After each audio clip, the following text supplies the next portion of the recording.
Communities in Durban are calling for an immediate climate change emergency. Now, this follows the devastating floods in the area in recent weeks. Now, they want the eThekwini municipality to provide a proper housing. So for more on this, I'm joined now by the South African Durban Community Environmental Alliance, Desmond Desar. Desmond, thanks a lot for joining us this morning. Now, it appears as though community members, number one, are fed up with not having proper housing, but number two, are taking into cognizance the effects of climate change and the effects that climate change will have on the various residential spaces, some even not even being fit for infrastructure development. That's good morning, and good morning to all the listeners. That's quite correct. Communities are fed up. The recent floods have shown once again that the local government is not capable of dealing with the problem. We've seen the last few years that we've had huge climate problems in Durban, where there's been a heavy flooding, and people have lost their homes and lost their lives. And the recent flooding is just an example of that. Lives have been lost once again, and local government has got no plans, despite the fact that 25 years into democracy, we've been promised that there will be an emergency plan and evacuation plan, and we'll be ready for any eventualities. Durban's one of the 4 cities that is being proposed will have severe flooding and severe climate change problems.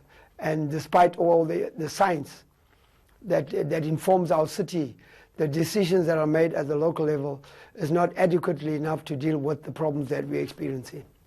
I mean, we're expecting the Minister of Environmental Affairs, Nomvula Mokonyane, to be addressing the community and addressing the press a little bit later on today in terms of extreme weather conditions. Are you convinced by perhaps some of the efforts that have been taken by the national government in the aid of those individuals that have been affected by the floods, or do you think that it's going to be just talk shop for now? Well, I think it's just another promise, and not really getting to the roots of the real problem, is that we are vulnerable. We have seen Mozambique, we've seen other countries in Africa that are very vulnerable. And that if we don't deal with the problem, this is going to be with us for many years. We are on floodplains. Durban has already experienced many floods in the past.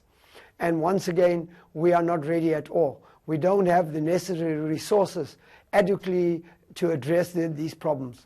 And we have got no plans how we're going to build housing and move people away from gas pipelines, from floodplains in Durban. That has not happened, and communities have not been taken on board. They have not been engaged at all.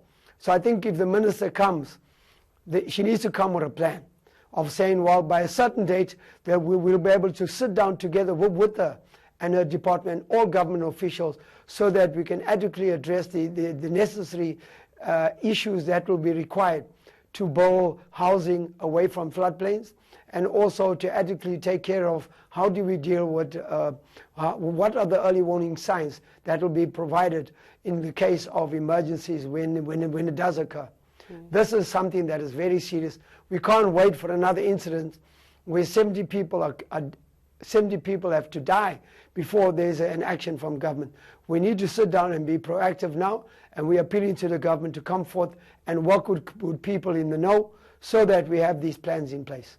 Well, definitely from your mouth to government's ears when it comes to issues around climate change as well as infrastructure development, or should I say adequate infrastructure development, especially when it comes to those high-risk areas, especially when it comes to flooding. South African Durban Community Environmental Alliance's Desmond Desar giving us the latest there, and just really sharing some grievances in terms of where communities are at. Communities in Durban or in eThekwini are saying that they are fed up. Well, still ahead here.